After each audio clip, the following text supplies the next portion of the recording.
어제 우리 계시록 첫 말씀을 나눴습니다.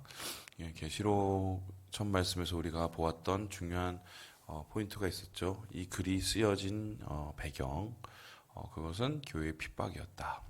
특별히 이 소아시아에 있는 교회를 책임지고 있었던 이 장로 요한이 반모섬에서 유배당한 것으로 생각이 되는데, 거기에서 이 교회들을 향해서 편지를 쓰게 되는 것이고요. 이 편지를 쓸 때 세 차례에 걸친 이 박해 가운데 있었기 때문에 교회가 상당히 힘들고 어려운 지경에 있었던 것입니다. 그런데 그 장로 요한이 교회들에게 처음으로 보여준 예수님의 모습은 그들과 함께 고통을 받거나 아니면 그들보다 더 힘든 모습으로 계신 분이 아니라 영광 중에 계신 분이었어요. 이거는 그들에게 굉장히 큰 반전의 생각이 됐는데, 자기들 생각에는 지금 교회가 다 끝났다.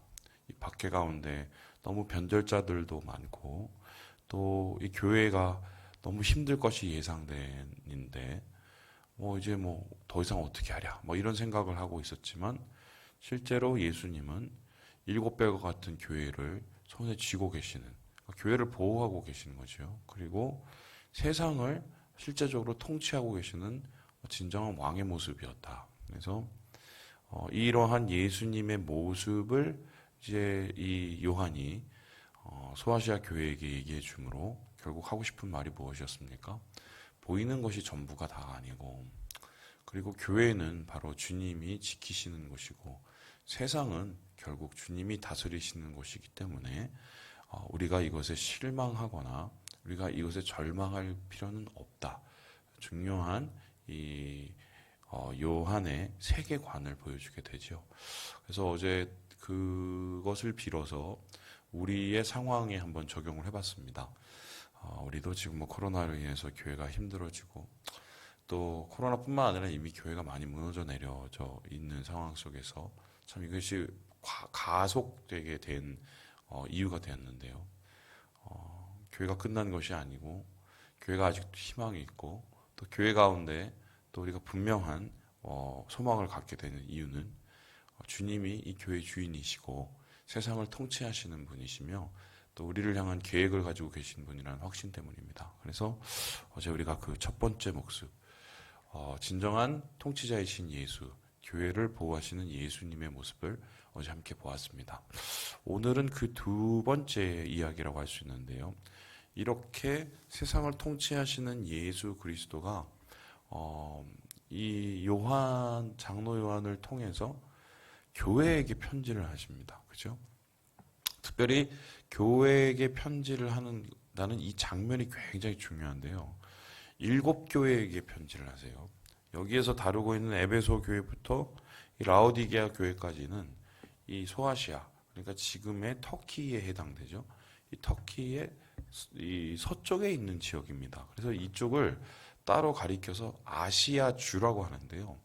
이 터키에 있는 이 소아시아, 이 아시아주에 있는 7교회를 이 예수님께서 말씀을 하시면서 각 교회가 가지고 있는 문제점을 예수님께서 이야기하시고 이에 대한 문제를 해결할 수 있는 방법을 제시하십니다.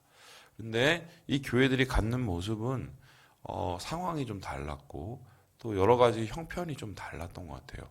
어떤 교회는 잘 사는 교회도 있고 어떤 교회는 못 사는 교회도 있고 어떤 교회는 신앙을 잘 지킨 교회도 있고 어떤 교회는 완전히 세속화된 교회도 있고, 그러니까 이 교회가 그 작은 지역 안에서 7교회가 전혀 다른 모습으로 있었는데, 그러면은 이 7교회를 예수님께서 특별히 꼬집어서 핀셋처럼 얘기를 하시고 예언을 하신 이유가 뭐냐고 물어볼 때, 이 7교회가 가지고 있는 이 모습들이 사실 그 당시에 대부분 교회가 가지고 있었던 문제점이나 혹은 여러 가지의 상황하고 되게 비슷했기 때문입니다. 그래서 이 요한계시록을 읽는 7교회뿐만 아니라 일곱 교회를 제외한 다른 교회들과 교인들도 이 일곱 교회를 향한 이야기를 보면서 여기서 자신의 모습을 발견하게 되는 거죠. 그래서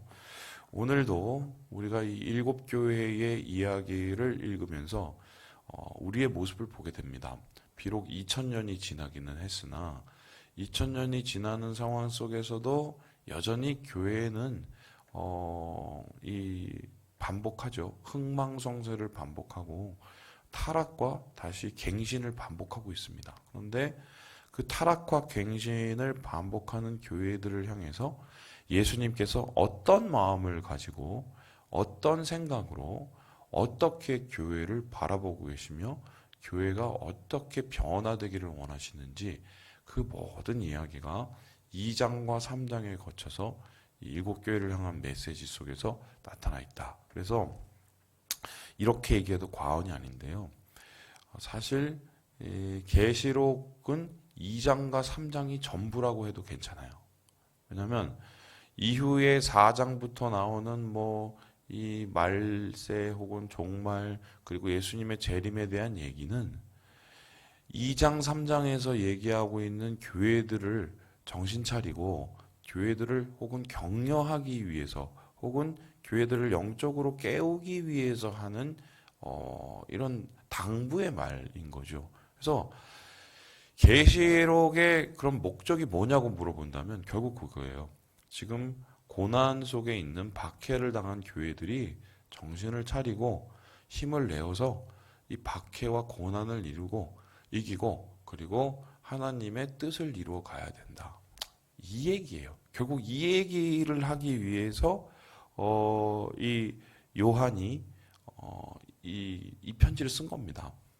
그러니까 이 계시록을 해석을 할 때 마치 나중에 재림은 어떻게 되고 몸이 휴거가 어떻게 되고 그것도 나중에 예수님이 오시기 전에 14만 4천 명이 구원을 받고 그럼 14만 4천 명은 누구고 아니면은 일곱 그 봉인을 떼고 나팔이 몇 불고 그다음에 네 생물이 이런 여러 가지 상징의 언어에 우리가 귀를 기울이고 따지는 것도 중요하긴 하지만 그것은 목적이 있어야 돼요.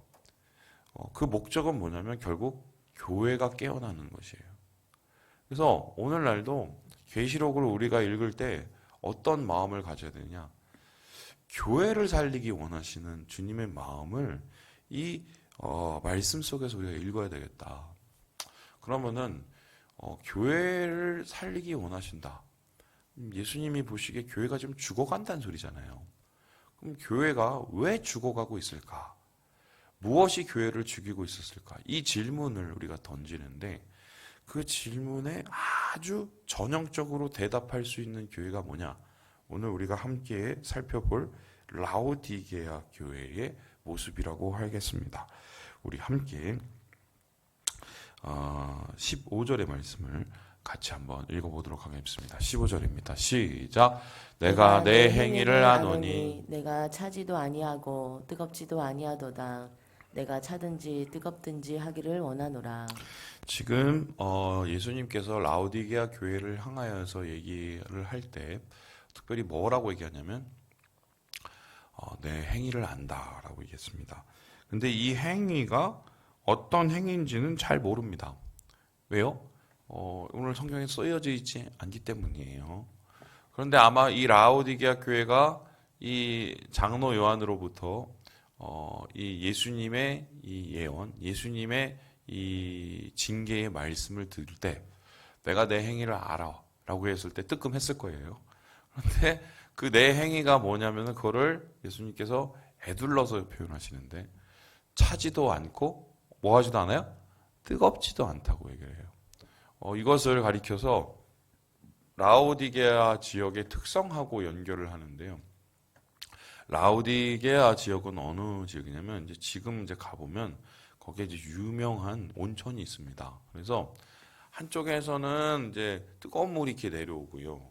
한쪽에서는 또 샘물이 차갑게 이렇게 내려와요. 그 중간에서 미지근하게 나오는 그 합쳐질 거 아니에요. 그 지역에 있는 교회가 라오디게아 교회였어요.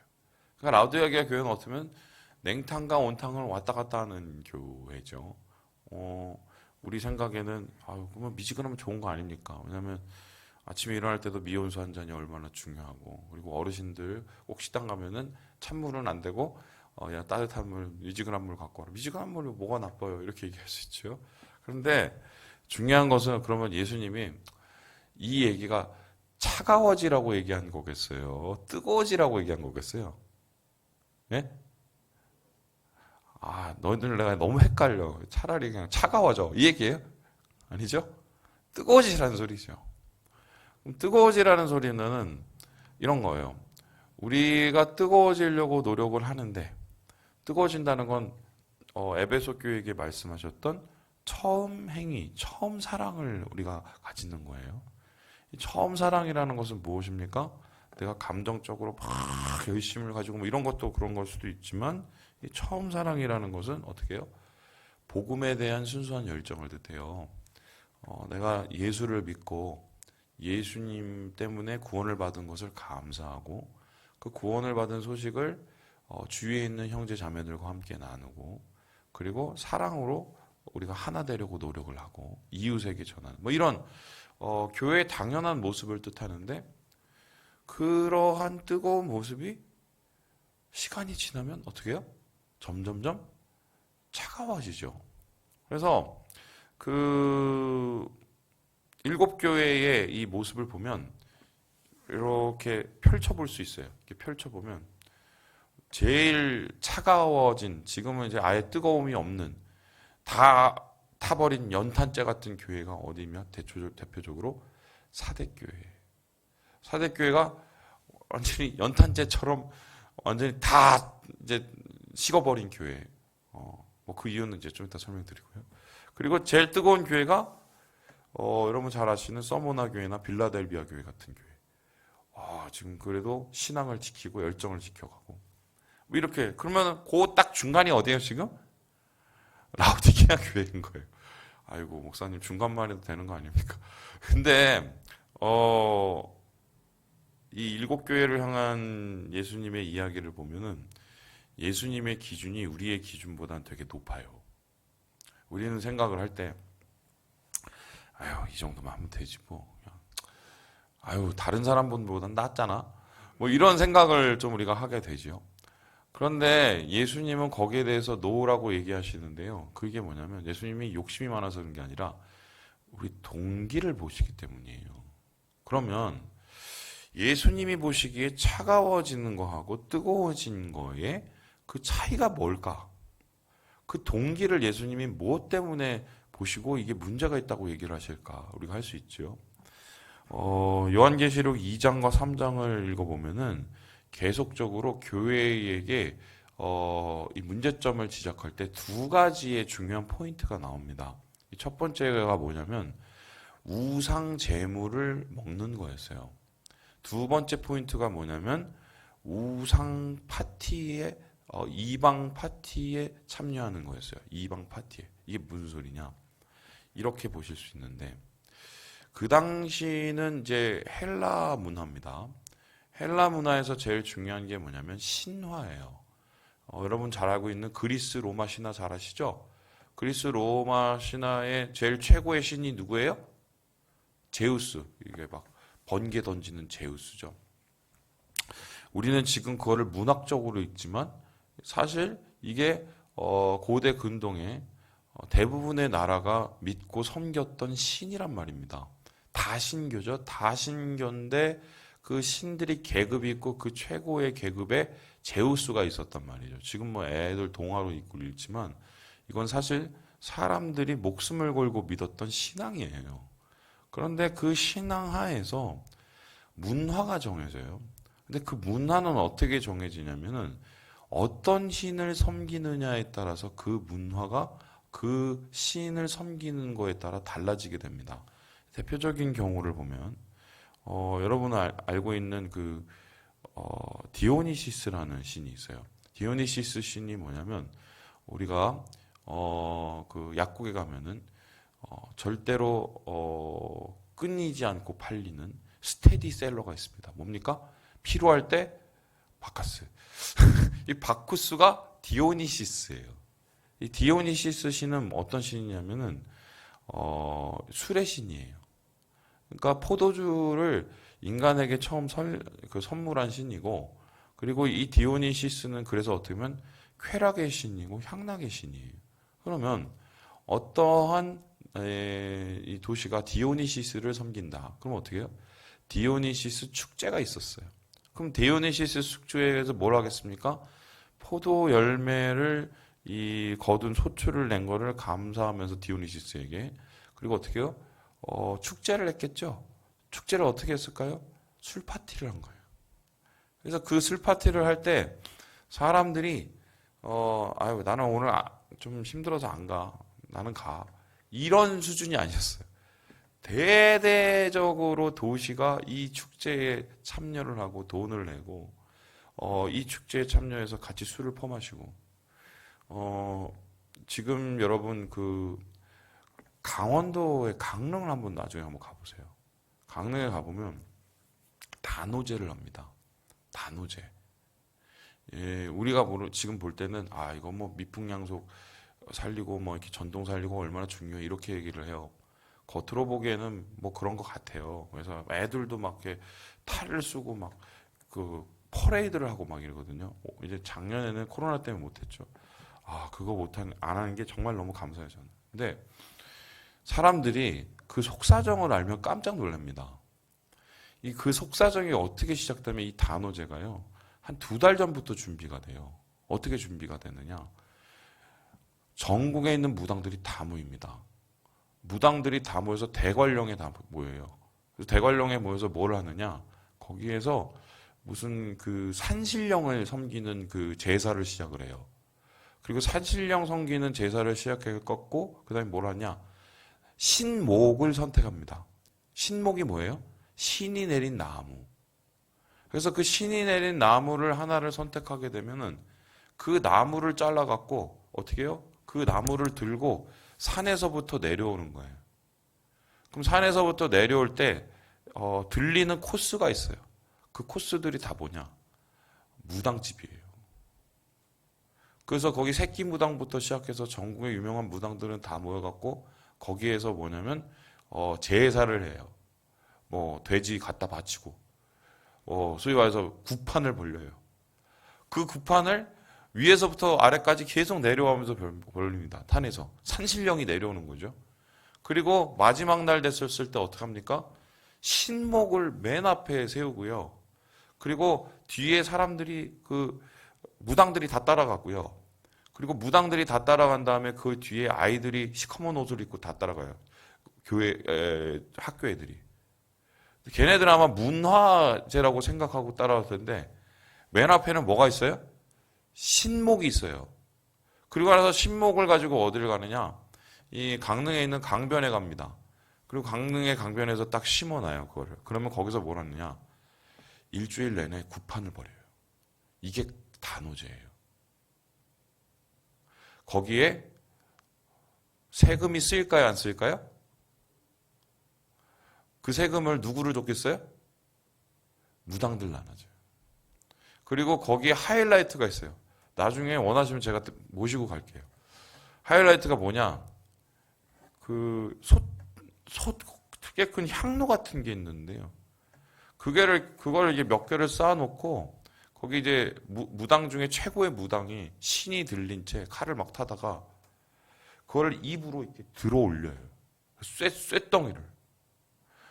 이빨이 안 빠지는 게 진짜 신기해요. 완전히 그냥 신 들린 거죠. 그리고 끝나요.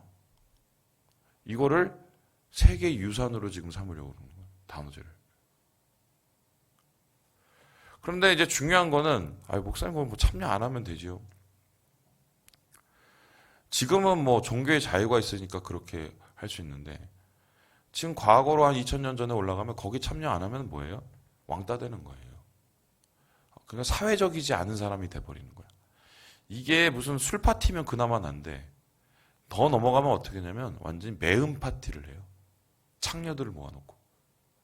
근데 소위 말해서 이 무슨 상공인들 클럽을 만들어 놓고는 그 신상을 섬기고 우상을 섬기고 그리고 그 문화를 섬기면서 그 짓거리를 교인이 거기를 참여할 수 있을까 없을까요? 할 수 없겠죠. 그런데 많은 교회들이 거기에 넘어갔어요. 왜요? 참여를 하지 않으면 어떡합니까? 불이익을 당하기 때문에. 경제적으로나 혹은 사회적으로나 왕따 당할까 봐. 물론 이 분들이 참여를 할 때 뭐 100% 거기 가서 뭐 여자들 창녀들하고 놀아나고 아니면 술을 퍼마시고 그러진 않았을 거예요. 그냥 신용만 했겠죠. 신용만. 그리고 어떻게 합니까? 뭐 예를 들어서 뭐 우상 제물이 막 나올 거 아닙니까? 그러면 그거 먹는 척만 하고 뭐 있겠죠. 그리고 그들에게 물어보면 그랬을 겁니다. 아유 안 그러고 어떻게 살아요? 이거 못 살아요. 안 그러고 이런 얘기를 했을 거란 말이죠. 그런데 처음에는 불가피하니까 어쩔 수 없이 그러는 거예요. 라고 그랬을 거예요. 그런데 이게 한 번이 되고 두 번이 되고 세 번이 되고 네 번이 되면 나중에 어떻게 됩니까? 습관이 되죠. 습관이 되면 나중에 어떻게 돼요? 나도 모르게 내 문화가 돼요. 그래서 예수를 섬기는 마음과 세상을 살아가는 방식이 짬뽕이 되면서 소위 말해서 이게 예수 믿는 사람인지 아닌지 전혀 모르는 상태로 변해버리는 거죠. 오늘날에는 이러한 이 뭐 신상을 섬긴다던가 이러한 문화를 만일에 우리가 있다면 우리는 거부할 수 있습니다. 종교 자유가 있기 때문에. 이것 때문에 우리가 피해를 받지는 않는단 말이에요. 근데 제가 볼 때는 오늘날 이것보다 더 큰 문제가 있죠. 한국 교회가 지금 다 쓰러진 문제. 결국 세속화돼 버리고 타협을 한 문제. 뭡니까? 뭐겠어요? 돈이죠. 돈의 논리, 자본주의의 논리, 상업주의, 여기에 교회들이 다 넘어간 거예요. 뭐 어쩔 수가 없잖아요. 이제 교회가 재정이 굴러가야 되고, 교인들은 먹고 살아야 되는데. 그러다 보면은 하나씩 하나씩 양보를 하고 타협을 하다 보면 나중에는 어떻게 됩니까? 덥지도 않고 차지도 않는 상황까지 가게 되죠. 근데 문제는 이 라오디게아 교회에게 예수님께서 말씀하시는 이 부분인데요. 이거 읽고 오늘 마무리를 해볼까요? 우리 함께 17절의 말씀을 읽어보겠습니다. 17절입니다. 시작. 내가 말하기를 나는 부자라 부요하여 부족한 것이 없다 하나 내 공고한 것과 가련한 것과 가난한 것과 눈먼 것과 벌거벗은 것을 알지 못하는도다. 예수님께서 이 상황 속에서 말하는 것은 뭐냐면 부자. 이 사람들은 영적으로 자기가 문제가 없다고 생각을 하는 거예요. 여러분 생각을 해보세요. 문제가 없다고 생각하니까 그렇게 행동을 하는 거예요. 그런데 실제적으로 보면은 영적으로는 완전 거지거든요. 주님이 원하시는 건 완전히 반대였을 거예요. 이 사람들이 그런 곳에서 자기의 중심을 지키면서 영향력을 키워가서 그런 잘못된 문화와 주님이 원하시지 않은 문화를 가지고 있는 그런 사람들조차, 심지어는 무당들조차 주님의 영향하에서 변화되어서 하나님의 백성이 되기를 원할 거예요. 그런데 그렇게 영향력을 가지고 주변에 있는 사람들을 변화시켜야 될 이 사람들이 그것을 포기하면서 자기가 아무 문제가 없다고 생각을 하는 착각을 하게 되니까 결론적으로 자기도 죽고 교회도 죽고 세상도 죽어버리는. 그래서 주님께서는 이러한 타협, 종교적인 타협을 벗어버리고 결론적으로 주님이 오시는 마지막 때를 바라보면서 우리가 그 순전함, 신앙의 순전함을 지켜나가기를 원하시는 이 얘기가 2장 3장의 얘기예요. 오늘 이 말씀은 우리에게도 동일하게 나타나죠. 제가 뭐 굳이 여러분에게 이것저것 말하지 않을지라도 우리가 상당 부분 신앙적으로 타협한 부분을 여러분 잘 아실 겁니다. 개인에 따라 다르시겠지만 옛날에는 참 이 부분을 주님 앞에 드리고 이 부분을 주님께 함께 한다는 것으로 기쁨이 되었던 부분인데 시간이 하루 이틀 지나면서 너무 쉽게 포기해버린 우리의 신앙의 고백들과 신앙의 모습들, 아마 지금 주님이 똑같은 편지를 우리에게 쓴다면 그것을 다시 회복하기를 원하신다고 말씀하실 거예요. 예, 말씀을 마칩니다. 우리 사랑하는 여러분, 주님 안에서 교회는 희망이 되어야 됩니다. 교회가 희망이 되기 위해선 순전함과 순수한 신앙을 지켜나가야 된다. 여러분 이것을 기억하시고 우리에게 맡겨준 사명, 교회를 지키고 세상을 살리는 이 사명을 잃지 않으시고 오늘 하루도 주님과 함께 승리하시는 우리 모든 주의 백성 되시길 주님의 이름으로 축원합니다.